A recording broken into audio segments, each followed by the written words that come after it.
पदाय कृष्ण स्वामी नाम है। नमस्ते सरस्वती देवी गौरवाणी प्रचार निर्शेष शून्यवादी पाश्चात्य। जय श्री कृष्ण चैतन्य प्रभु नित्यानंद श्री अद्वैत गदाधर श्रीवासदि गौर भक्त वृंद। हरे कृष्ण कृष्ण कृष्ण हरे हरे हरे राम राम राम हरे हरे। नारायणं नमस्कृतं चरणोत्तम देवीं सरस्वती व्यासं ततो जयमुदीरयेत्।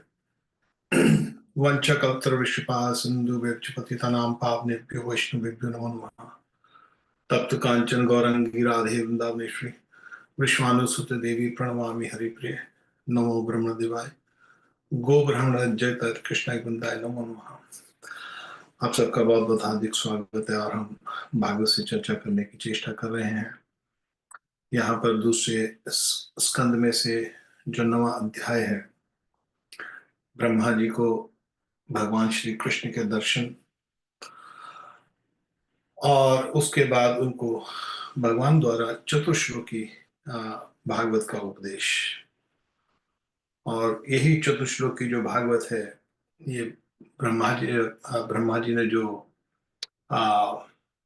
नारद को बताई, नारद ने वेद व्यास को बताई और वेद व्यास मुनि ने उसके ऊपर 18,000 श्लोक की रचना की और वही भागवत उन्होंने शुकदेव गोस्वामी को सुनाई।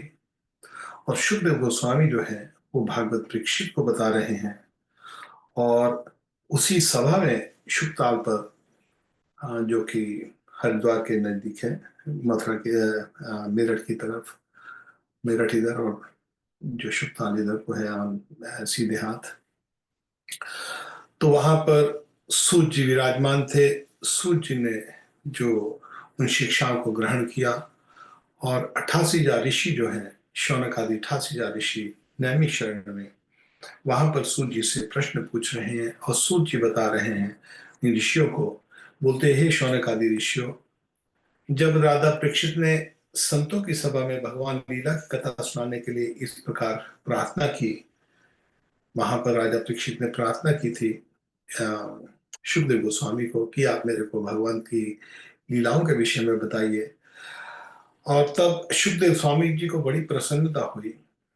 उन्होंने वही वेद तुल्य श्रीमद् भागवत महापुराण सुनाया जो ब्रह्मकल्प के आरंभ में, जब सृष्टि रचती है, सृष्टि बार बार रचती है, बुद्धा बुद्धा प्रलय थे, और जब सृष्टि दोबारा रची जाती है तो ब्रह्मा जी ने जो ब्रह्मकल्प के आरंभ में ब्रह्मा जी ने को जो ज्ञान था, भगवान श्री कृष्ण ने जो चतुर्श्लोकी जो 4 श्लोक थे भगवान श्री कृष्ण ने ब्रह्मा को दिए और फिर ब्रह्मा जी ने नारद जी को दिए। तो उसके विषय में यहाँ पर जो सूत गोस्वामी जी बता रहे हैं, और सूत जो गोस्वामी जी जो है शुकदेव गोस्वामी का वर्णन कर रहे हैं। तो शुकदेव गोस्वामी या परीक्षित को इस कथा के विषय में बता रहे हैं और वास्तव में तो सूत गोस्वामी जी कथा बता रहे हैं शौनक आदि ऋषियों को, मगर उस कथा के अंदर कथा चल रही है। सूत गोस्वामी जी कह रहे हैं कि हे शौनक आदि ऋषियों, मैं बताता हूं कि शुकदेव गोस्वामी ने परीक्षित को क्या कहा। तो यहां पर ये जो शुकदेव गोस्वामी जी कहते हैं, आप मायामते राजन परस्तु अनुभव आत्मना ना घटे ताक संबंध स्वपन दृष्टि वांजसा। शुकदेव गोस्वामी कहते हैं परीक्षित को, हे राजन, हे परीक्षित, जैसे सपने में देखे जाने पदार्थों के साथ उसे देखने वाले का कोई संबंध नहीं होता, वैसे ही देहादि से अतीत अनुभव स्वरूप आत्मा का माया के बिना दृश्य पदार्थों के साथ कोई संबंध नहीं हो सकता। अब यहाँ पर जो शुकदेव गोस्वामी हैं वो परीक्षित को कह रहे हैं, यहाँ पर पहले जीव तत्व पे, माया के तत्व के विषय में बताने लगे हैं यहाँ पर, क्योंकि ब्रह्मा जी जो है वो जीव तत्व हैं, ब्रह्मा जी ईश्वर हैं, ब्रह्मा जी रचना करते हैं, मगर ब्रह्मा जी भगवान तत्व नहीं, विष्णु तत्व नहीं है, जीव तत्व है। जैसे हम जीव तत्व हैं, हमारा जो इस तत्व के विषय के बगैर भगवान के विषय में नहीं समझ सकते। बदंती तत्व संतत्वम जज्ञान मध्यम ब्रह्मेति परमात्मेति भगवान शब्द है। तत्व एक है, भगवत तत्व एक है, भगवान, भगवत मीन भगवान। भगवान का तत्व एक है, मगर पहले उसको ब्रह्म ज्ञान के बारे में जाना जाता है। पहली स्टेज आती है ब्रह्म के बारे में, अहम ब्रह्मास्मि, मैं आत्मा हूं। फिर उसके बाद अगली जो सीढ़ी आती है वो आती है परमात्मा, परमात्मा का ज्ञान। और परमात्मा ज्ञान के बाद भगवत ज्ञान। और भगवत ज्ञान के अंदर फिर किस तरह जो भगवान का विष्णु तत्व है, किस तरह भगवान स्वयं अपने को विस्तार करते हैं, उस तत्व को जानने में, फिर उस तत्व के अंदर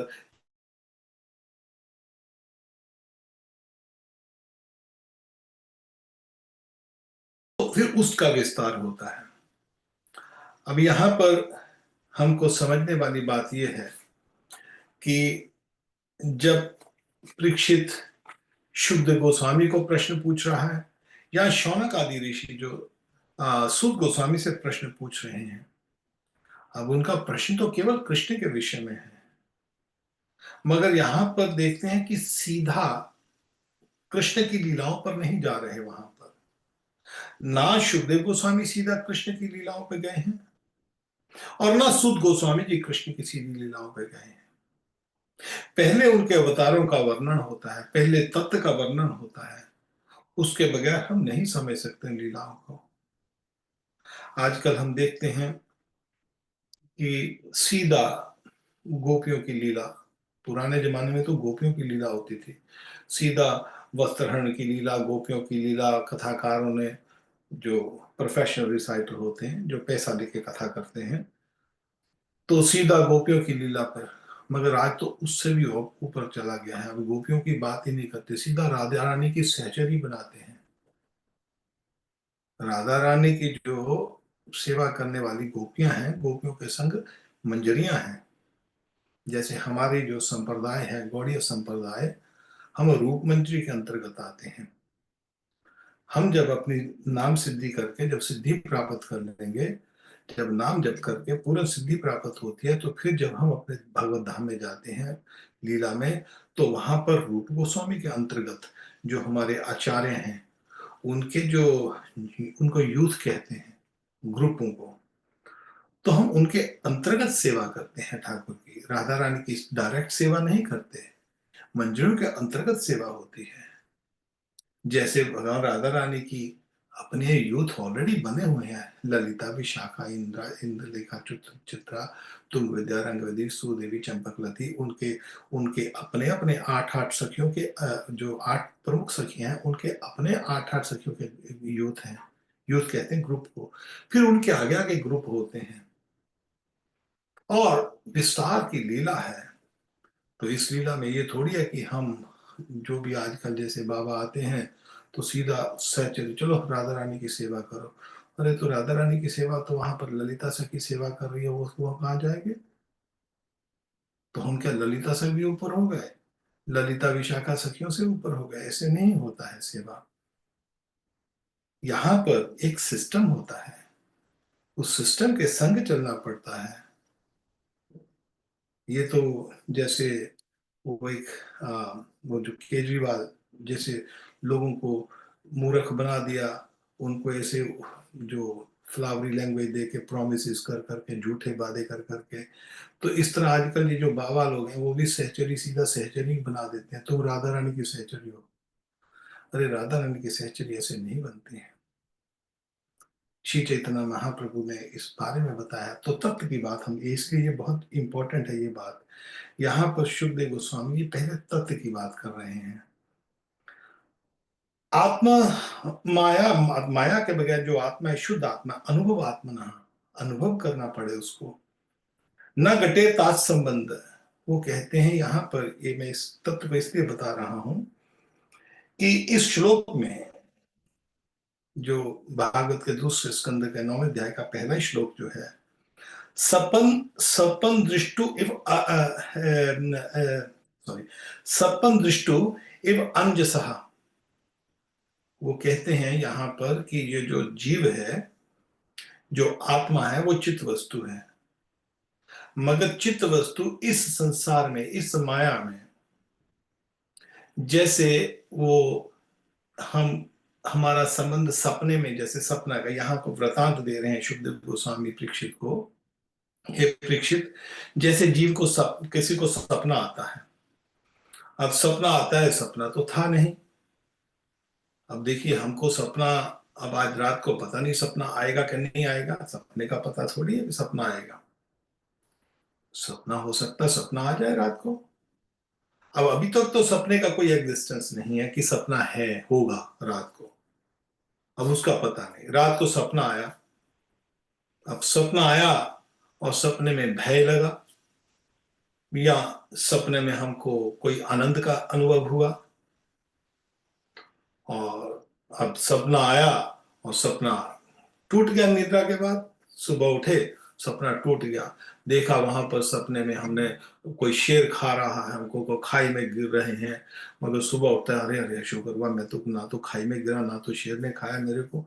या किसी को कोई धन की प्राप्ति हो जाती, बहुत सुख की प्राप्ति हो जाती, सुबह देखता है कि वो सपना तो खत्म हो गया, वो सुख भी खत्म हो गया। तो जो हमारा जो संबंध सपने से तो है नहीं, मगर सपना आ गया। अब जब सपना आ गया, जब सपना टूटा, तो सपने का संबंध फिर खत्म हो गया। तो सपने का संबंध अभी भी नहीं है, और सपना आने के बाद सपने का संबंध टूट जाता है। और सपना जो आ रहा है उससे भी कोई संबंध है ही नहीं शरीर का, हमारे इस शरीर का। उसका कोई अर्थ नहीं बनता, सपना आए या ना आए। आ भी गया तो भी उससे कोई, मगर थोड़ी देर के लिए भय, और उसके उसके अंदर जो हम जो जो अनुभव कर रहे हैं। तो यहाँ पर वो कह रहे हैं, तत्व का जीव, तत्व जो जीव है यहाँ पर आत्मा है। तीन चीजों की आगे आगे व्याख्या इस जो ये जो चैप्टर है, ये दर्शन करने से पहले किसी तरह यहाँ पर इस अध्याय में क्या होगा कि पहले जो सुखदेव गोस्वामी है तत्व के विषय में बात करते हैं, क्योंकि जो ब्रह्मा है, ब्रह्मा जी जीव तत्व हैं। तो जीव तत्व क्या अनुभव करता है, हमारे हमारे जैसा शरीर नहीं, ब्रह्मा जी जैसा वो भी जीव है। जैसे हम किसी चींटी को देखते हैं या मक्खी को देखते हैं, छोटी सी लगती है, हमारा शरीर बड़ा है, मगर आत्मा उसमें भी वही है, हम में भी वही है। जल जान लक्षानी स्थावरा लक्ष्मी कर्म रुद्र संख्या लक्षणाम लक्षणों त्रिश लक्षानी पशुआ चतुर्लक्षानी मानसा। ये 84 लाख योनियां जो हैं, तो उनमें अलग अलग जो शरीर हैं, तो ब्रह्मा जी का भी एक शरीर है।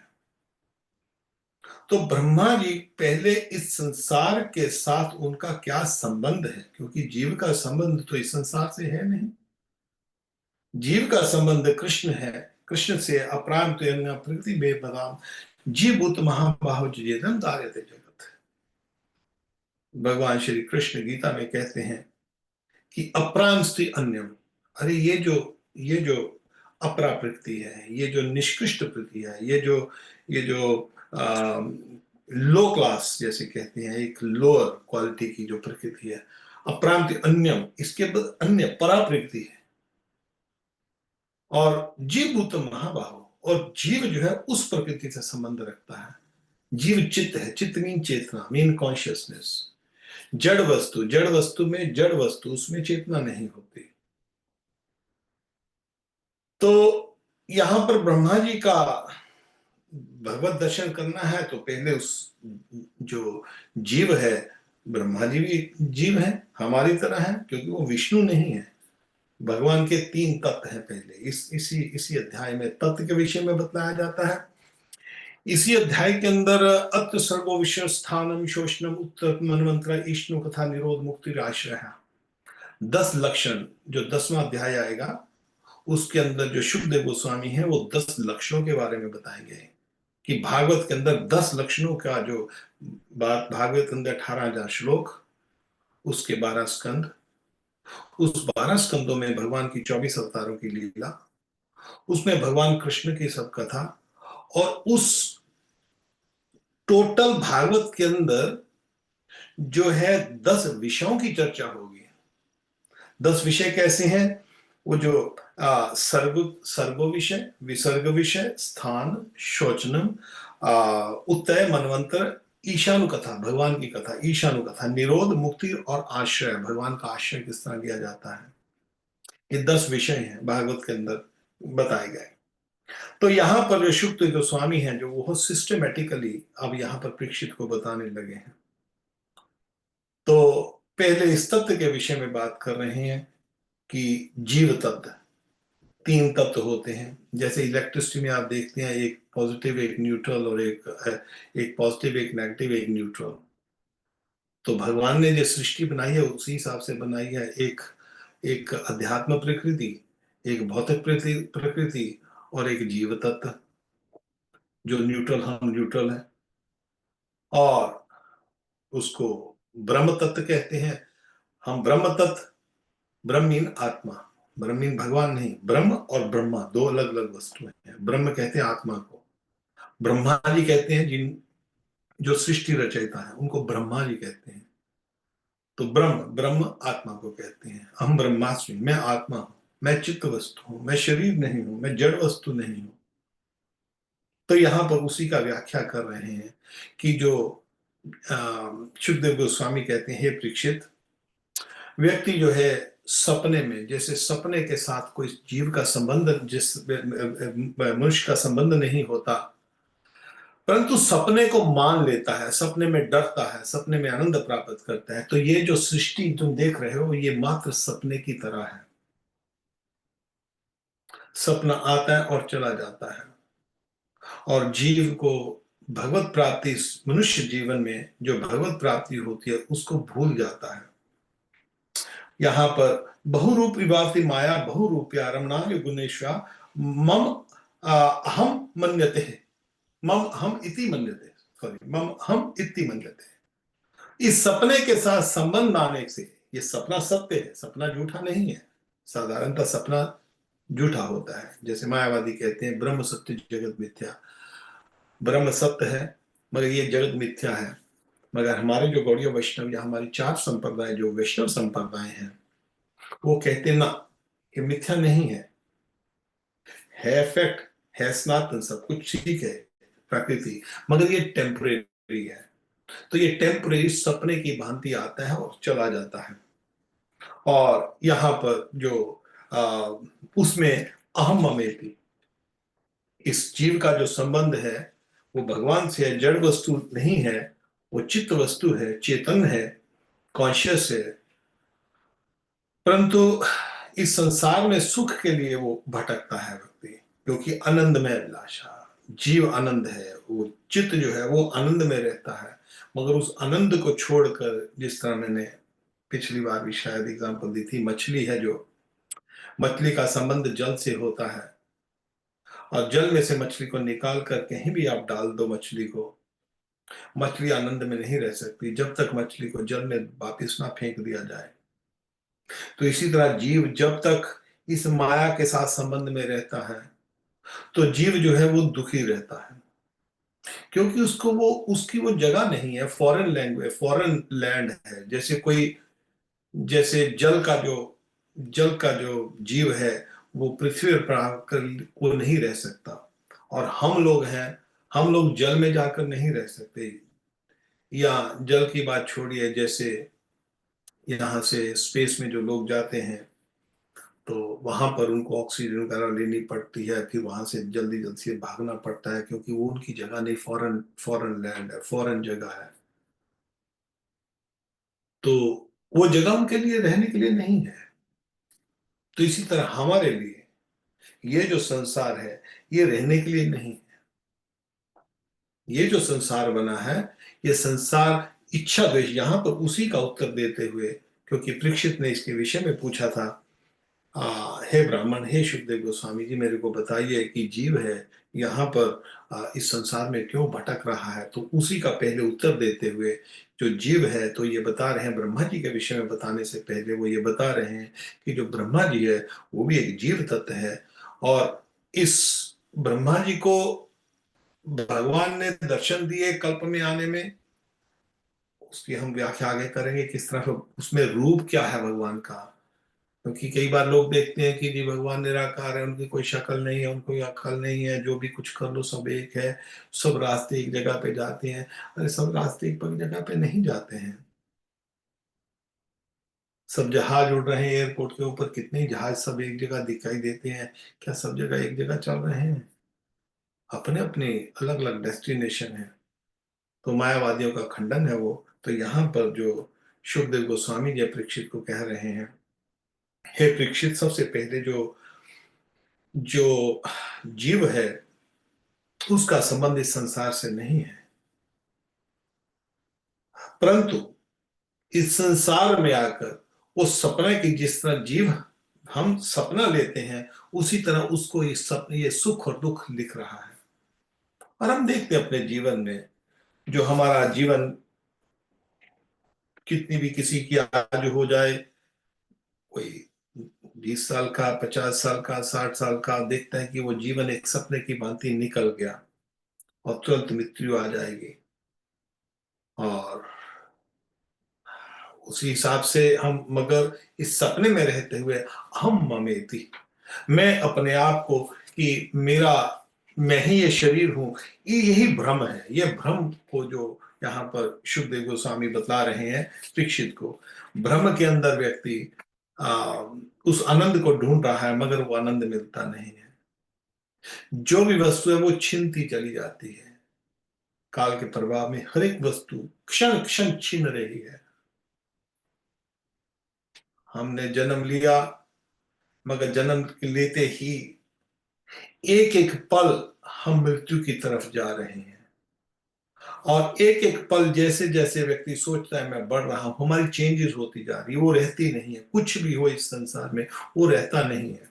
कुछ भी अवस्था हो हमारी, हमारा स्वास्थ्य हो, हमारा जन्म हो, हम देखते हैं बच्चा जन्म लेता है, माँ बाप बहुत खुश होते हैं। छोटा सा बच्चा है, उसको किस तरह खिलाते हैं, थोड़ी देर ही, 2 महीने के अंदर अंदर बच्चा इतना बड़ा हो जाता है। और 6 महीने, साल में बच्चा इतना बड़ा हो जाता है। अरे बोलते हैं अभी तो हम इसको खिला रहे थे, अभी तो ये छोटा सा था। अभी उनका वो जो बोलते हैं चाव है खिलाने का, जो उनका आनंद है, अभी वो भरा भी नहीं। तो तुरंत लड़का जो है वो बच्चा बड़ा हो जाता है। देखते देखते बच्चा बड़ा होता जा रहा है, उसका बचपन छिन गया। थोड़ा सा और बच्चा बड़ा हुआ, वो भी टाइम समय छिन गया। जवानी आई, जवानी छिन गई। और अधेड़ उम्र आई, वो भी छिन गई। बुढ़ापा आता है तो फिर वो भी छिन जाता है। ये जो हमारे से जो समय छिन रहा है, सब कुछ इस संसार में जो भी कुछ कमाते हैं, धन लेके आते हैं, आज इतनी मेहनत करता है व्यक्ति, इसलिए धन कमाई जाती है। ठीक है, अर्थ तो चाहिए, संसार में रहना है तो उसके लिए धन भी जरूरी है, अर्थ है, लिखा है शास्त्र के अंदर। मगर उसके साथ हमारे वेद शास्त्रों में जो लिखा है कि काम स्नेन्द्रिय प्रीति लाभ जीवित जावता, जीव सतत जिज्ञासा न तुच्छ कर्म भी। जीव का जो उद्देश्य है वो केवल इंद्रियां प्राप्त करना नहीं है। मनुष्य जीवन का उद्देश्य है भगवत प्राप्ति करनी, भगवान की प्राप्ति करनी, इसी जीवन में प्राप्त करना, केवल इंद्रियां भोग नहीं। जिस अवस्था में भगवान रखे, हमारे कर्मों के हिसाब से जो भी हमको आनंद मिल रहा है या दुख मिल रहा है, वो उद्देश्य उन्हीं के तरफ हम लगा देंगे तो हमारा जो बहुमूल्य जीवन है वो नष्ट हो जाएगा। और जो भी कुछ हम भौतिक पदार्थ इस संसार में रहने के लिए कर रहे हैं, वो पल पल छिनता जा रहा है। आप पैसा कमा लो, मगर आज कमाओ जेब में डालो, वो निकल जाएगा। आज नहीं निकलेगा तो कल को निकलेगा।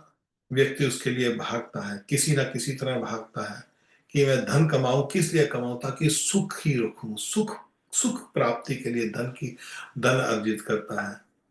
मगर वहां में हमारे स्वामी राम सुतर बाबा कहते हैं कि वो जो धन कमाता है व्यक्ति, उसको पूर्ण भोग नहीं सकता। वो हम देखते हैं भोगता नहीं है व्यक्ति। खूब काम किया, खूब काम किया, काम करने के बाद धन अर्जित किया, मगर उसको भोग नहीं सका, छोड़ के मर गया व्यक्ति। लोग, इसके पास नहीं है धन, वो सोचता है कि मैं थोड़ा सा, मेरे पास 1 करोड़ है, मैं 2 4 5 करोड़ जमा करके रख लो, और जमा करके रख लूं, मेरे भविष्य में काम आएगा। और इसीलिए वो मेहनत करता है। मेहनत करता है, उसको जोड़ता है, उसको उसका इंटरेस्ट खाता है, मूल खाने का उसको डर लगता है कि मूल ना खाऊंगा, मूल खाऊंगा तो घट जाएगा। मैंने बड़ी मेहनत से दो दो चार 5 करोड़ 10 करोड़ जोड़ के रखा है, ये भविष्य में काम आएगा। मगर समय आता है कई बार वो उसको उसको भोग भी नहीं सकता, उसी पैसे को नहीं। हमने अपने जीवन में अनुभव किया, हमने कई लोगों को, अपने बहुत क्लोज मित्र को, कई क्लोज जो हमने देखे हैं। मैं एक हमारे कोई जान पहचान वाले हैं, और जब भी हम जाते थे तो हमको बोलते, देखो प्रभु जी हमने ये बिल्डिंग खरीदा, देखो हमने ये बिल्डिंग खरीदा, देखो हमने ये बिल्डिंग खरीदा, देखो हमने ये घर बनाया। और घर के अंदर 9-10 कमरों का, एक हस्बैंड वाइफ और 2 बच्चे। अब हस्बैंड वाइफ 2 बच्चे, घर बनाया, ये प्रॉपर्टी बनाई, वो प्रॉपर्टी बनाई, अपना घर। सोएगा तो एक ही कमरे में, बेडरूम में ना। 10 कमरों का बेडरूम बना है, बन गया। अब बच्चा बड़ा हुआ, बच्चे ने अपना एक घर ले लिया। लड़की बड़ी हुई, लड़की भी अच्छी अच्छी पोस्ट पे लग गई। अब ठाकुर की कृपा हो गई। ठाकुर की कृपा नहीं, माया की कृपा, उनके कर्मों की कृपा। उन्होंने कुछ कर्म किए होंगे पिछले जन्म में, तो कर्मों के हिसाब से मिल गया। अब मिल गया, लड़का भी एक डॉक्टर बन गया, एक वो लॉयर बन गया, बेटी लॉयर बन गई, उसके अपने अपने घर ले लिए। बाद में अभी इतना बड़ा घर, और व्यक्ति, उसकी पत्नी मर गई, कोरोना आया, कोरोना में मर गई। वो व्यक्ति रो रहा है। लड़का अपने घर चल गया, लड़की अपने घर चली गई, पैसा इतना है खाने के लिए। अब क्या करेगा उस पैसे को? उसको खाए, खा तो सकेगा नहीं। तो जीवन किसने नष्ट कर दिया? धन अर्जित करने में। अब वो धन का अर्जित करने में कर लग गया, वो साथ में जाने वाला नहीं, भगवत भक्ति की नहीं। और अब वो जो पैसा है, गवर्नमेंट आएगी, गवर्नमेंट उसका इनहेरिटेंस टैक्स देके आधा गवर्नमेंट दे जाएगी, और बच्चे बच्चे भोग कर लेंगे, बात खत्म। तो पैसा खत्म, नष्ट हो गया। तो क्या फायदा हुआ उस पैसे का? उस पैसे का कोई आनंद नहीं हुआ। एक नहीं, बहुत केसेस देखे। हमारे कोई जान पहचान थी, एक और हमारे मित्र थे, हम खूब उनके साथ आते जाते थे, खूब पिताजी के पास पैसा था उनके, हमारी उम्र के, खूब पैसा था।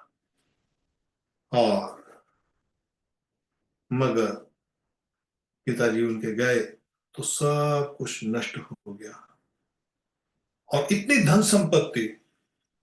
मगर वो आज, वो व्यक्ति टैक्सी चलाता है। तो हमने कई लोगों को ऐसे ऊपर से नीचे, नीचे से ऊपर जाते देखा। तो मगर व्यक्ति जो है, यहाँ पर अपने शरीर के लिए हम ममेती, अपने धन संपत्ति के सुख के लिए इस संसार में, इस सपने के, सपनों के जगत में रहते हुए, इसकी जो धन संग्रह करता है कि ताकि मैं आनंद की प्राप्ति करूंगा, मेरे पास ये धन होगा तो मेरे को आनंद होगा। धन आनंद नहीं दे सकता है। धन धन चाहिए, केवल अर्थ चाहिए, खाने पीने के, रहने के लिए, ठीक है, अच्छा है, ठीक है। मगर वो धन सुख नहीं दे सकता है व्यक्ति को। धन, चोर से डर लगेगा, चोर आके धन को लूट के ले जाएगा। जो टैक्स वाला आएगा, टैक्स वाला लूट के ले जाएगा। वो भय, वो धन के साथ भय जो आ रहा है, सपन नहीं है, वो सपन मात्र है सिर्फ। वो रहेगा नहीं, और रह भी जाएगा, हम मर जाएंगे, धन पड़ा रह जाएगा, धन का कोई और नाश करेगा। तो जीवन में हमारी जो परिवार हैं, हमारे सगे संबंधी हैं, वो छूटते जाते हैं। यहाँ पर जो शुभदेव गोस्वामी कहते हैं, रम मानो गुणेश्वर महा मम हम इति मन्यते है। अपने को, ये जो अपने को शरीर मानकर कि मैं ही ये शरीर, मैं ये हूं। मगर जब मरते हैं तो शरीर उधर पड़ा रहता है, उसमें से जो वास्तव आत्मा निकल जाती है। और हमने कई बार देखा है कि कई बार हम सुनते भी हैं कि देखो जी, इसको ये शरीर मिला, इसको ये गधे का शरीर मिला, कुत्ते का शरीर मिला, जानवर का शरीर मिला, जंजाण लक्षणी स्थावर लक्षणी, ये 84 लाख योनिया का जो वर्णन है। तो आत्मा है, एक शरीर से दूसरे शरीर में जा रही है। वास्तव में ऐसा नहीं है। आत्मा एक शरीर से दूसरे शरीर में नहीं जा रही, उस आत्मा के संग एक शरीर से दूसरा शरीर आ रहा है। यहां समझने वाली बहुत बहुत बहुत महत्वपूर्ण बात है ये वाली। जिस तरह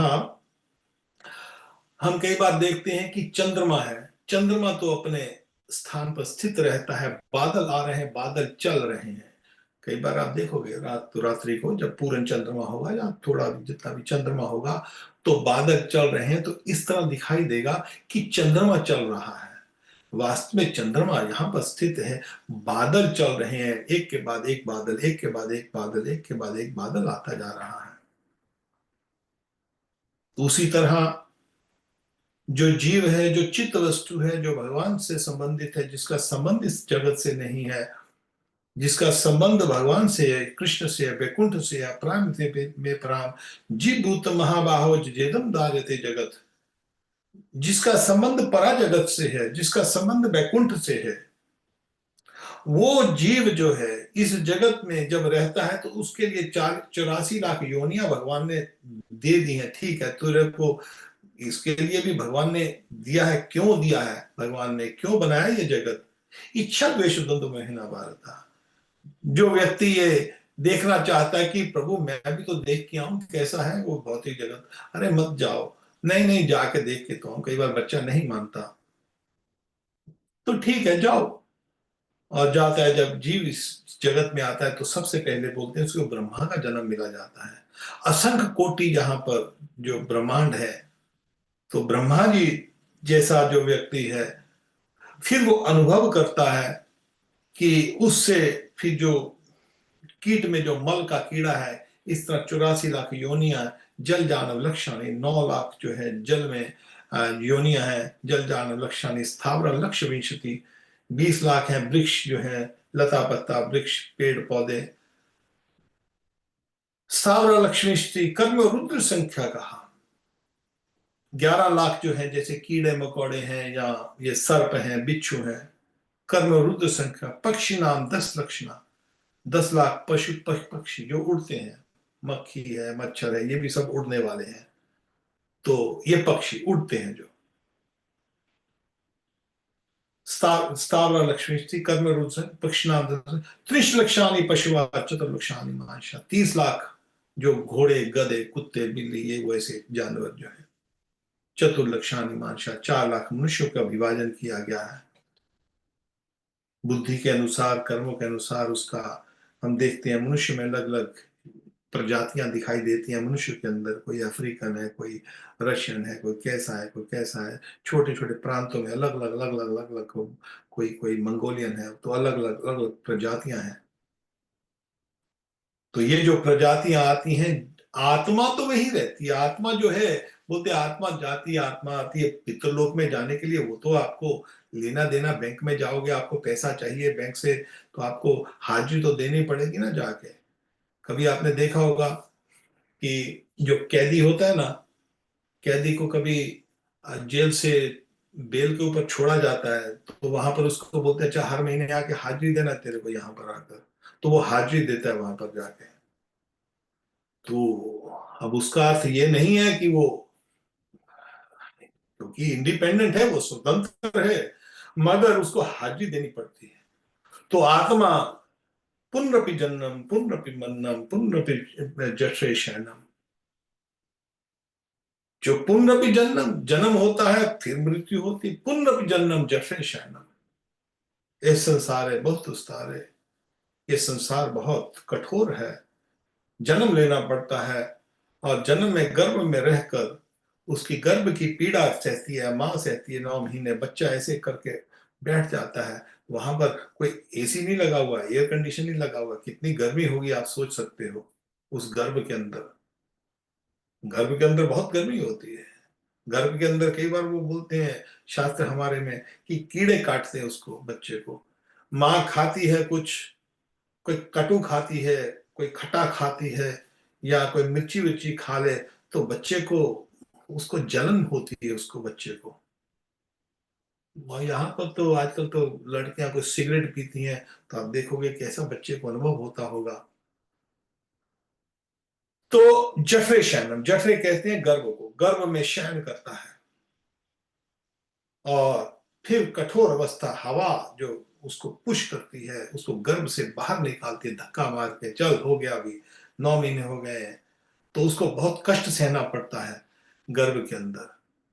अब गर्भ के अंदर जो कष्ट निकल कर इस संसार में कष्ट सहता सहता सहता है व्यक्ति, तो उसके बाद फिर मृत्यु आ जाती है।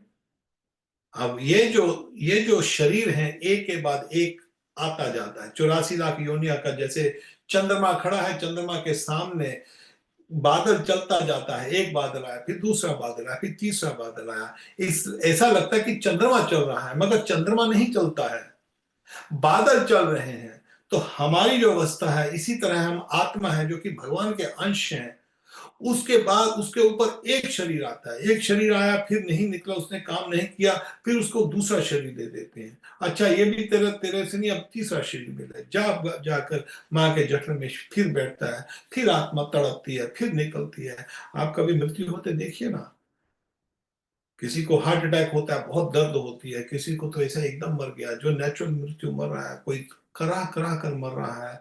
और आप देखिए, कभी कभी किसी को कभी आपने कभी कभी देखा होगा कि यहाँ पर जो वो जो बुचर खाना होते हैं, जिसको कसाई घर होता है, कभी आपने कसाई घर किसी ने देखा है? तो हमने तो ठाकुर कोई कर्म ऐसे किए, हम बचपन से, मैं आपको घटना बताता हूँ, हम बचपन से माता जी हमारे छोटे होते थे, तो बचपन से शास्त्र में घर में गीता रामायण पढ़ते थे।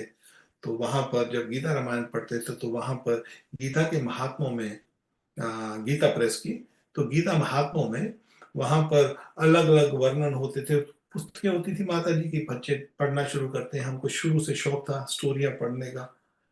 तो जब समय लगे तो कभी कहीं कोई ग्रंथ उठा लिया, उसकी उसकी स्टोरी पढ़ने लगे, तो उसमें नरकों का वर्णन पढ़ते थे, छोटे थे बच्चे। मैंने कहा ज्यादा से ज्यादा हमारी उम्र होगी तब 7 8 10 साल की होगी, 10 साल से भी कम ही होगी शायद, 10 साल तक ज्यादा से ज्यादा होगी। तो वहां पर नरकों का विवरण था। तो नरकों के विवरण में क्या था कि जो नरक होते हैं, नरकों में किस तरह खून की जो धाराएं चलती हैं, नदियां चलती हैं, वहां पर कैसे वो काटते हैं उनको। तो वहां पर ऐसे वर्णन जब पढ़ते थे, तो हमने तो कभी देखा नहीं था। हमारे स्कूल में एक लड़का पढ़ता था, वो कसाई का लड़का था। अब ये सब भगवान दिखाते हैं हमको, ये भी कोई कर्म किए होंगे हमने। तो कसाई का लड़का था, तो ऐसे जा रहा था, तो हमने उसको, सुबह सुबह का समय था, हम दूध लेने जाते थे, पिताजी हमको दूध लेने के भेजते थे सुबह 6 बजे हर रोज, ये हमारा नियम था बचपन से ही।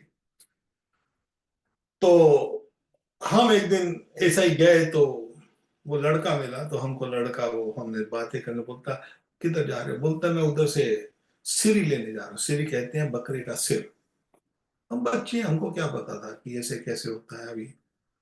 तो हम उसके संग चले गए। तो बोला हम चले कसाई घर, कसाई खाना, वहां पर एक कसाई खाना था। हमने मन में होता देख दिया है क्या उसके अंदर। तो जब हम वहां पर गए, तो हमने देखा उसको किस तरह वहां बकरे लटके हुए हैं, किस तरह वहां पर खून है। तो ये अनुभव देखा है, तो उसमें कितना दर्द होगा वो, तभी हमको वो बात आ रही है, बाप रे। तो इसे हम वहां से भागते हैं, फिर डर लगता है कि शायद यहाँ पर भूत ना हो। छोटे बच्चे थे, हमने वो देखा, अपनी आंखों से देखा है कसाई घर। तो उसमें कितनी वेदना होगी, कितना कष्ट होगा।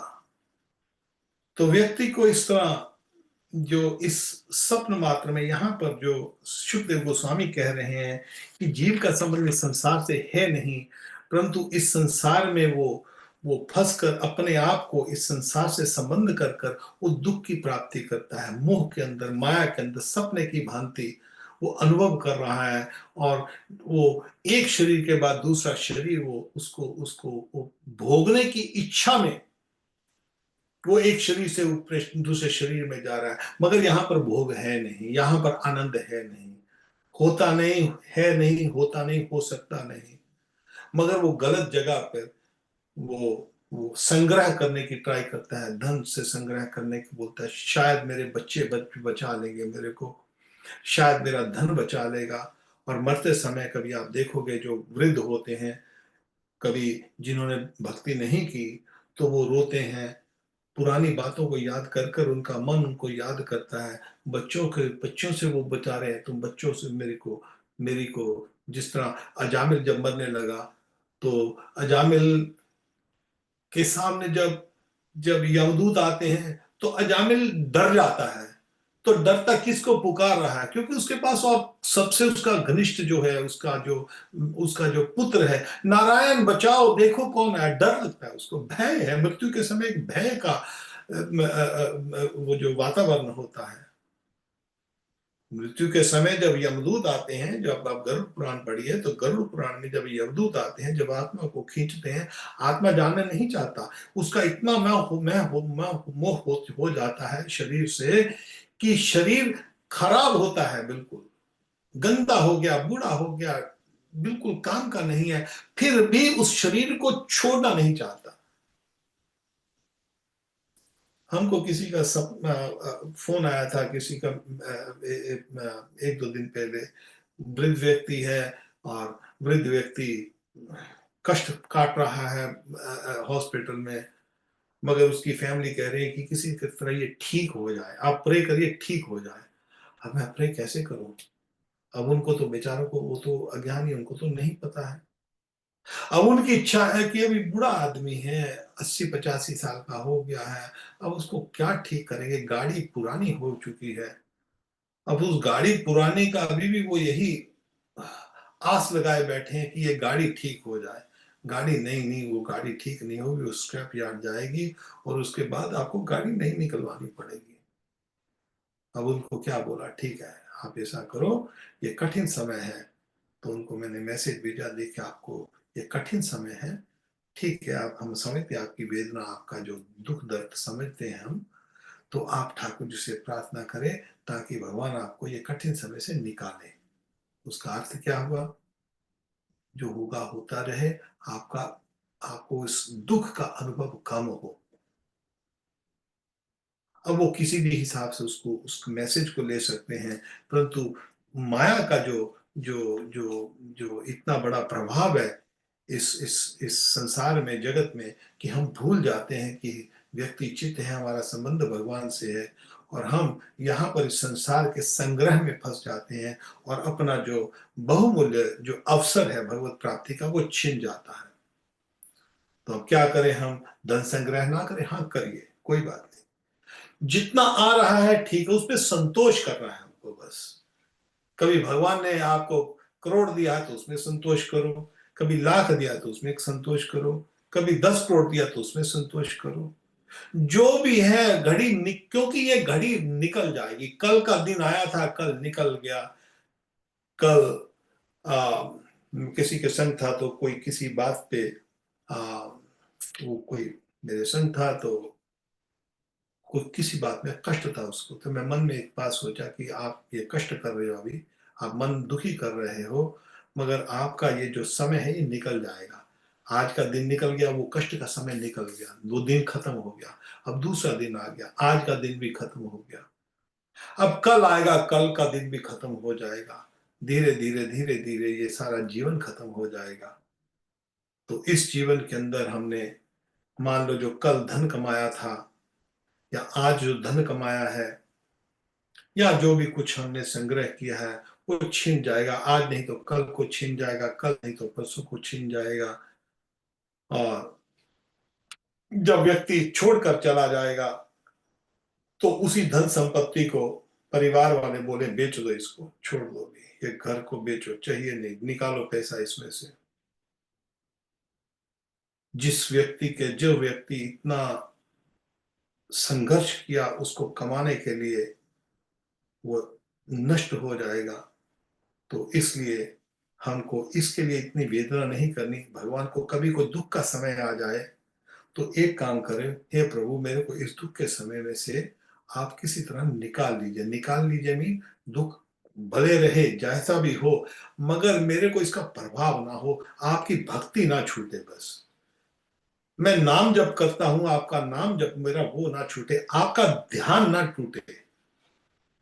कठिन समय है वो तो खत्म हो ही जाएगा, दिन जाएगा ही जाएगा। आंधी आती, आंधी चली जाती है, मात्र स्पर्श स्तुति शीतोषण सुख दुखदा आत्मा पायन नित्य सांसी के शुभ आरता। सुख और दुख जो है वो ऋतुओं की भांति आते हैं, ऋतु आती है और ऋतु चली जाती है। सर्दी आती सर्दी चली जाती है, गर्मी आती गर्मी चली जाती है, दुख हमारे ऊपर आता है, दुख चला जाता है, और सुख आता है, सुख चला जाता है। और हमारे को उतना ही संग्रह करना है जितना अपने आप आ रहा है। हाँ, ठीक है, कर्मणि अधिकारस्ते मा फलेषु कदाचन मा कर्मफलेषु दुर्माते संगो कर्मणि। कर्म तो करना पड़ेगा। अब उसका कितना फल आ रहा है, उतने से संतोष कर लो बस। मेरे को हमारे कोई जान पहचान वाले थे, जब हम काफी बच्चे छोटे थे, जब थोड़े से बच्चे जवान हुए, तो कोई साधक था, तो साधक के संग हम बैठे, तो हमने बोला थोड़े से बच्चे के लिए, सब माँ बाप यही चाहते हैं कि बच्चों के लिए कुछ कर दें, बच्चे सेटल हो जाए। तो मैं एक बात सीखी, उन्होंने एक बात बताई।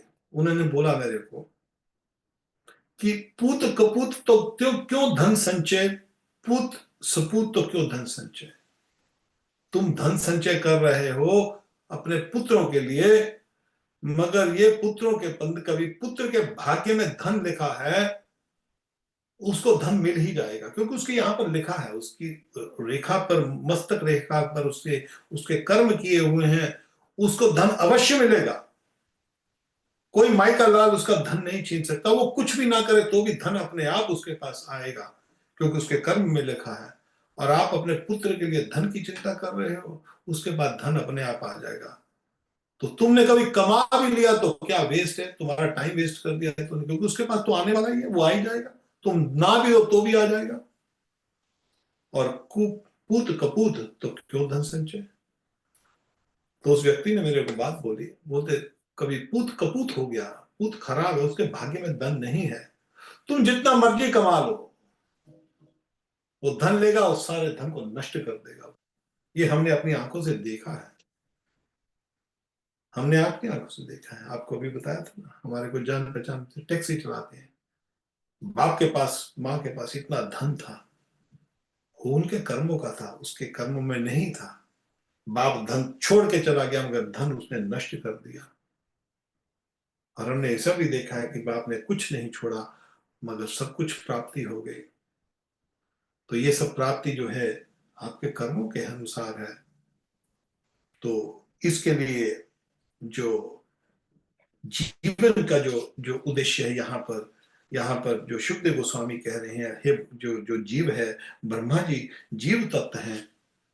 और जीव तत्व जो है, उसके विषय में फिर आगे कह रहे हैं कि जीव इस जगत में आकर, इस जगत में अपने आप को अहम ममेति, मैं ये शरीर हूं, अपने आत्मा को शरीर समझ बैठता है, और इस संसार में सपने की भांति रहता है, सपने में रहता है, मगर ये सपना टूट जाएगा।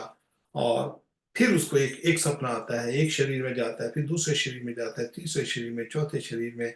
तो ये जैसे चंद्रमा के सामने बादल चलते रहते हैं, चलते रहते हैं, तो एक शरीर के बाद दूसरा, आत्मा के ऊपर तीसरा, चौथा, पांचवा, छठवां, इस तरह ये 84 लाख योनियों के चक्कर में घूमता रहता है, घूमता रहता है, घूमता रहता है।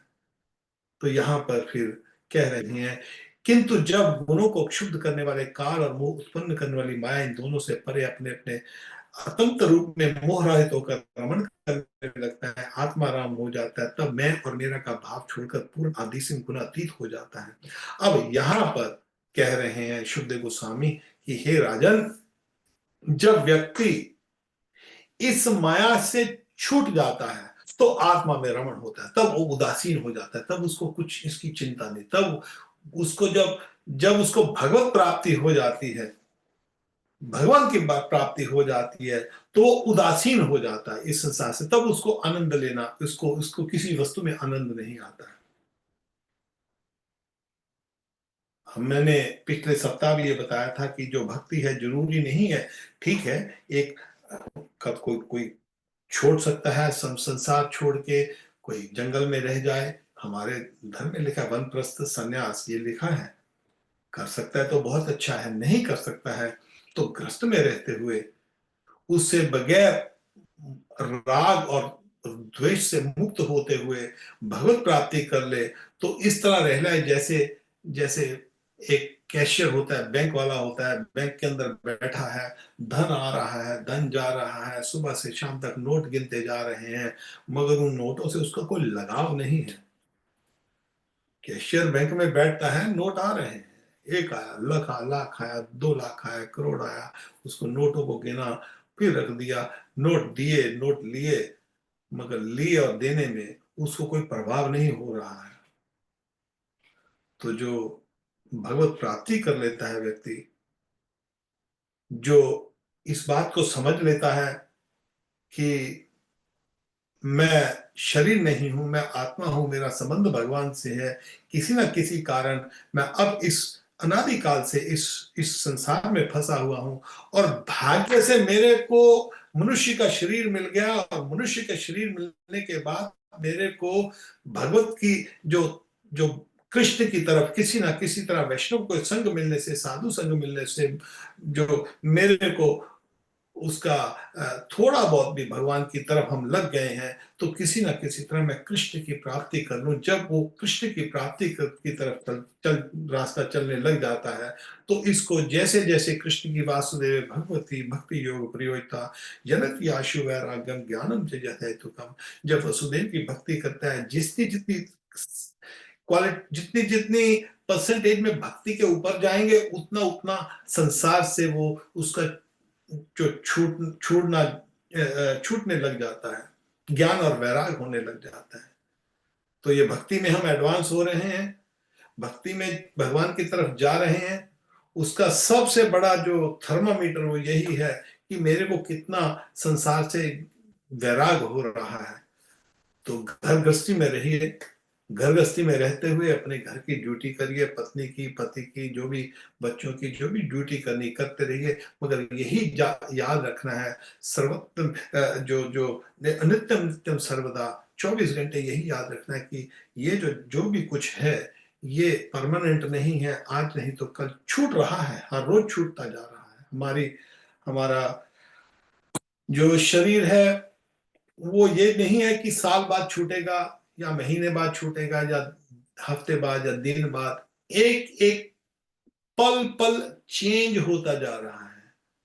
तो समय चेंज करता जा रहा है हमको, इसी तरह हमारा सुख दुख भी चेंज होता जाएगा। जो आज सुख दुख है, कल को वो सुख दुख नहीं होगा, कल का सुख दुख अलग होगा।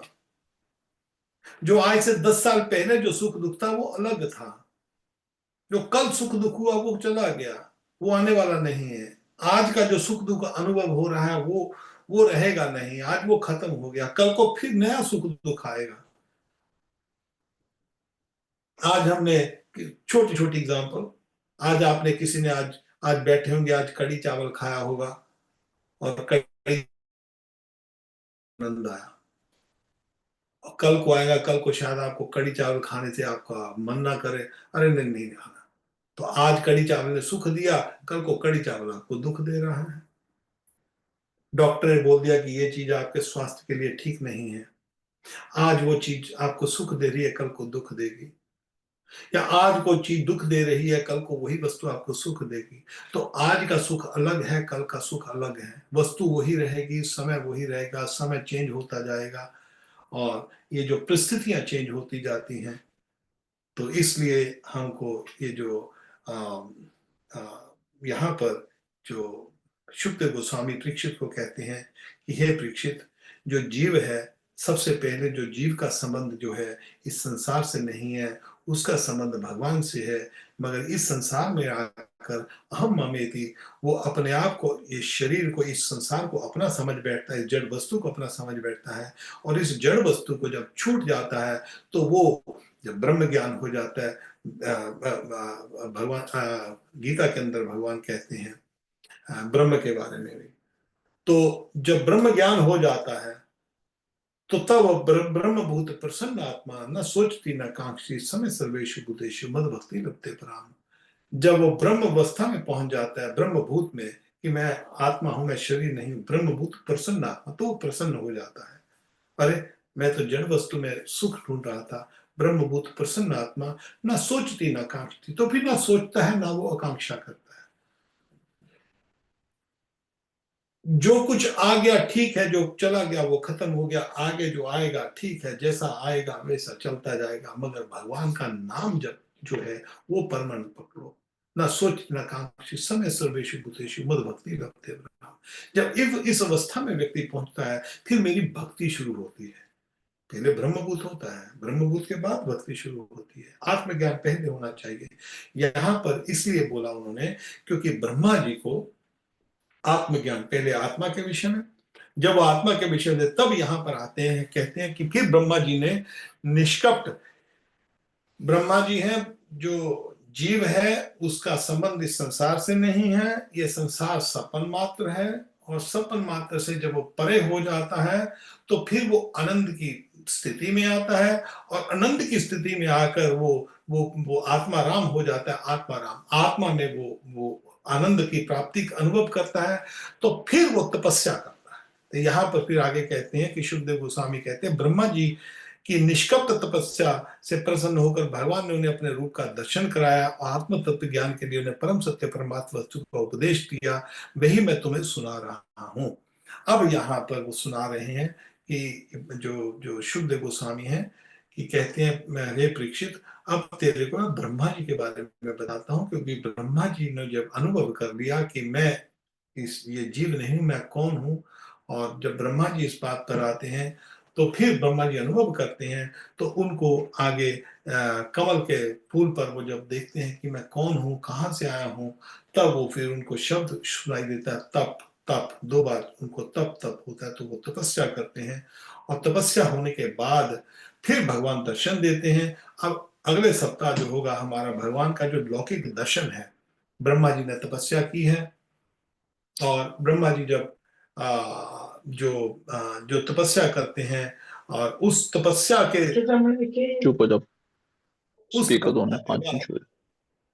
ब्रह्मा जी तपस्या करते हैं, और तपस्या करने के बाद 21 जो जो उनके कितनी 16 में ठहर, मैं यहाँ पर मेरे को याद भूला कितने दिनों की उनका जो तपस्या थी, 1 सहस्त्र दिव्य, 1 सहस्त्र 1000 देवताओं के जो जो साल होते हैं, उतनी देर तक ब्रह्मा जी ने तपस्या किया, और जब तपस्या किया तब फिर भगवान प्रसन्न होकर भगवान दर्शन देते हैं। तो भगवान का रूप कैसा है, तो उसका जो वर्णन है उसको हम आराम से उसको पढ़ेंगे कि जो उनका रूप का क्या है, भगवान किस तरह के दिखाई देते हैं। ब्रह्मा जी दर्शन करते हैं, और फिर भगवान जब दर्शन देने के बाद फिर भगवान को उनको चतुर्थ श्लोकी जो जो जो भागवत है उसका ज्ञान देते हैं। मगर कहने का भाव यहाँ पर है कि सीधा जो आजकल जो गोपियां सहचरियां बन रही हैं, ऐसे ऐसे नहीं होता है कि कोई भी आया सीधा गुरु जी आके उसको सीधा सहचरी बनाते जा रहे हैं, गोपियों के राधा की सहचरी, राधा की सहचरी, राधा की सहचरी नहीं होता है। तपस्या कर, ब्रह्मा जी ने तपस्या किया तब जाकर उनको दर्शन होते हैं। वेदव्यास मुनि ने तपस्या किया, नारायण जी प्रकट होते हैं, उन्होंने 18 पुराण लिख दिए और महाभारत लिख दी, सब कुछ लिख दिया। फिर उन्होंने तपस्या किया, फिर ठाकुर जी ने दर्शन दिया उनको, और उनको माया का दर्शन होता है, और फिर जाकर वो भागवत की रचना करते हैं।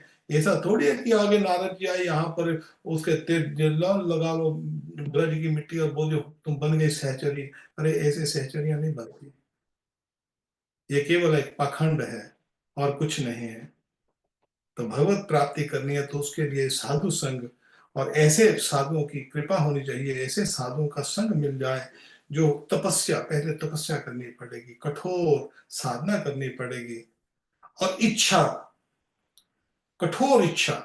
हे प्रभु, जब आतुर भाव से पुकारा जाए, हे प्रभु मैं इस संसार में फंस गया हूं, मैं आपको जानना चाहता हूं, जब तक ये अवस्था नहीं आती तब तक ठाकुर की प्राप्ति नहीं होती। तो जो उनको सहजा कहते हैं, जो सहज बोल देते हैं, सहचरियां बना रहे हैं, वो सहचरियां एक केवल एक पाखंड है और कुछ नहीं है। तो इसलिए भगवत प्राप्ति करनी है तो किसी ना कोई साधु के उपदेश, तो उनके उपदेशों का आश्रय लेना पड़ेगा। और जितने भी साधु महात्मा हुए हैं हमारे चारों संप्रदायों में, भले वो रामानुज संप्रदाय है, भले निम्बार का है, उनके जो आचार्य हुए हैं उन्होंने अपनी वाणी छोड़ दी है। जो वाणी है उसका आश्रय ले लेंगे, इसका मतलब हमने उनका आश्रय ले लिया। किसी व्यक्ति ने गौड़िया संप्रदाय में रूप गोस्वामी के, हमारे जो जो जो बलदेव विद्याभूषण रूप गोस्वामी, भक्ति विनोद ठाकुर, इनकी जो टीचिंग्स है, इनके जो उपदेश है, इनका आशा लिया, इसका मतलब हम सीधा इनके साथ कनेक्ट हो गए, बस बात खत्म। इतना सिंपल काम है बस। हम इनके आशय पे, इनकी शिक्षाओं को पकड़ लिया, समझो हमने इनका आशय ले लिया। कभी किसी व्यक्ति ने रामानुज संप्रदाय में, रामानंदी संप्रदाय में रामानुज की शिक्षाओं को पकड़ लिया, समझो उनके उदाहरण गुरु रामानुजा जी हुए। और कभी किसी ने मध्वाचार्य संप्रदाय में मध्वाचार्य की शिक्षाओं के अनुसार भक्ति शुरू कर दी, नाम जप शुरू कर दिया, इसका मतलब उनके उदाहरण गुरु रामानुजा जी हुए, उनके उदाहरण गुरु मध्वाचार्य हुए। तो इसी तरह निम्बारका संप्रदाय में, पुष्टि मार्ग संप्रदाय में, गौड़िया संप्रदाय में हमने किसी भी आचार्य का इन संप्रदायों में शिक्षाओं का आश्रय ले लिया, तो इसका मतलब हमारा उनके साथ सीधा कनेक्शन हो गया। तो उन्होंने इसीलिए अपनी वाणियां छोड़ छोड़ के जाते हैं, ताकि हमारे जाने के बाद ये जो हम जो जो साधु महात्मा है, जो हमारी चार, अपने वचनों को शुद्ध भक्ति, शुद्ध, उसमें कर्म मिश्र नहीं, ज्ञान मिश्र नहीं, शुद्ध भक्ति जो है, वो जो शिक्षाएं हैं वो छोड़ के जाते हैं। तो उनकी शिक्षाओं पे हमको चलते हुए हमको भगवत प्राप्ति करनी है। हम गौड़िया संप्रदाय से हैं, और गौड़िया संप्रदाय में हमारे रूप गोस्वामी और हमारे जितने भी आचार्य गण हुए हैं, उनके चरण कमलों पे चलते हुए, उनकी शिक्षाओं पे चलते हुए जब हम चलते हैं तो वो बहुत प्रसन्न होते हैं। अरे ये जीव मेरे हिसाब से चल रहा है, जरूरी नहीं हमको बोलना पड़ेगा, उनको पता है, अरे ये जीव मेरे हिसाब से चल रहा है, तो वो कोई ना कोई मार्गदर्शन करते हैं उनका। तो इसलिए आप सबको हमारा निवेदन है कि गौड़िया संप्रदाय में होते हुए आप सब लोग जो महामंत्र का जप है, ये जो चेतना महाप्रभु ने किए, इसका आशय लीजिए। और अगले सप्ताह हम इसके ऊपर चलेंगे। ब्रह्मा जी जो जो शनिवार को ब्रह्मा जी की, उसको हम थोड़ा सा पढ़ेंगे धीरे धीरे उसको, क्योंकि यहाँ पर भगवान के जो जो वर्णन किया है हमारे वेद व्यास मुनि ने, उनका भगवान के जो जो स्वरूप का वर्णन है यहाँ पर, तो हम चाहते हैं हम उनको हिंदी में, आपका सारा वो जो ये जो अध्याय है, इसमें जो हम पढ़े तो उसमें आपको आनंद आएगा कि भगवान के स्वरूप का आनंद क्या है।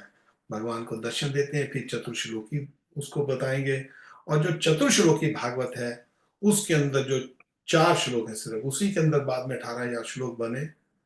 तो जो पहले 2 श्लोक हैं वो संबंध के हैं, संबंध, अभिधेय, प्रयोजन। तो उसके विषय में हम कल को, सॉरी, अगले शनिवार को हम करेंगे। और बुधवार को हम अपना नित्य जो है भगवद गीता का प्रोग्राम करें। किसी का प्रश्न हो, किसी कोई प्रश्न पूछना चाहता हो, या कुछ कोई जिज्ञासा हो किसी विषय में। हरे कृष्णा प्रभु जी। राधे श्याम, राधे श्याम। सर्वम सदैव बात करो प्रभु जी। हाँ बोलो बेटा, बोलो। तो प्रभु जी आपने ऐसे बताया कि जैसे वो जो चंद्रमा होता है उसके ऊपर बादल आते जाते हैं, तो यानी आत्मा ट्रैवल नहीं करती, सिर्फ उसके ऊपर जिस्म आते जाते हैं, नए शरीर आते जाते हैं। हाँ, कहने का भाव यही है। मगर आत्मा, क्योंकि आत्मा तो आत्मा रहती है, उसका अर्थ ये नहीं है कि आत्मा जाती आती नहीं है। आत्मा तो भगवान का अंश है, उसको अभी पितृलोक में तो जाना ही पड़ेगा। और आत्मा जो है मन के साथ उसको जब भी नरकों में, स्वर्गों में आना जाना पड़ेगा। उसका अर्थ यह है कि आत्मा चेंज नहीं होती कभी भी। आत्मा जो स्थिर है, आत्मा आत्मा रहती है, आत्मा घटती बढ़ती नहीं है। मगर आत्मा को एक शरीर के बाद दूसरा, एक शरीर के बाद दूसरा शरीर दिया जाता है, तो वो आत्मा का स्वभाव चेंज नहीं होता है। आत्मा का स्वभाव चित्त अवस्था है। आत्मा जो है चेतन है, तो वो जड़ नहीं है, तो कॉन्शियस है वो आत्मा। तो इसलिए आत्मा चेतन रहती है। और उसके बाद उसको वहां पर हमारे जो आचार्य गण हैं, और वो ये समझाते हैं कि जिस तरह चंद्रमा के सामने कितने बादल आते जाते रहते, उसी तरह आत्मा को अनुभव करना पड़ता है, एक के बाद एक के बाद शरीर आते जाते। ठीक है ना। जी प्रभु जी। तो प्रभु जी जो दरख्तों का आपने बताया वो कितने लाख हैं? जल जान लक्ष्मी, स्थावरा लक्ष्मी, स्थावरा लक्ष्मी, जो 20 लाख तरह के वृक्ष हैं। वृक्ष, पौधे, पत्ते, जो पौधे हैं, ये सब 20 लाख तरह के होते हैं। वो उसका में जी ग्रुप के ऊपर प्रभु जी आप। कर्म। जी। तो मतलब ये 84 लाख योनियों में आते हैं।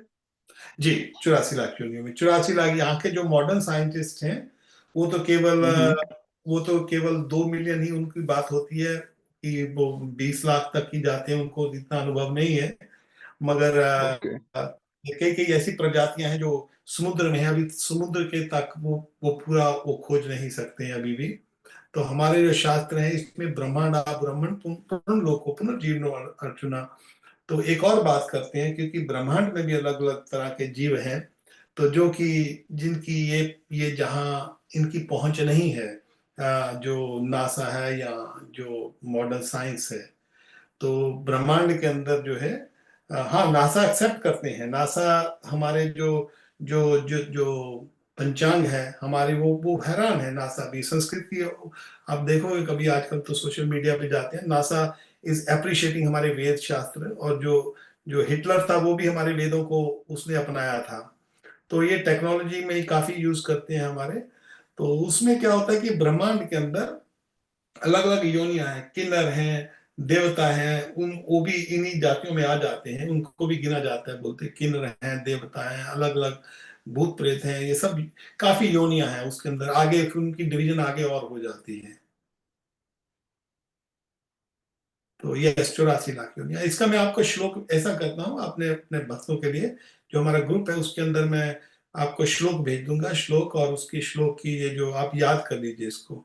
जल जाना लक्षाणी साव लक्ष्य विशति, ये मैं आपको श्लोक भेज देता हूँ हिंदी में भी और इंग्लिश में भी। तो इसमें पूरी पूरी संख्या लिखी हुई है, वर्ड टू वर्ड भी भेज दूंगा आपको, हिंदी में भी और इंग्लिश में भेज दूंगा, ठीक है ना। जी प्रभु जी। हाँ, तो अपने बच्चों थैंक को यू। हरे हाँ, तो कृष्णा। बच्चों को सिखा सकते हैं आप, ठीक है ना। ये मैं आपको भेज दूंगा। तो बस भगवत की तरफ लगते रहिए और ठाकुर जी का नाम लेते रहिए, ठीक है। निताई गौर राधे श्याम, ठीक है, आप सबका बहुत अरे बहुत धन्यवाद। राधे श्याम प्रभु जी, राधे श्याम। राधे श्याम राधे राधे श्याम। राधे राधे श्याम श्याम प्रभु जी, राधे थैंक यू श्याम, जय हरे वेरी राधे, मच। कृष्णा। जय हरे राधे। कृष्णा। हरे कृष्णा।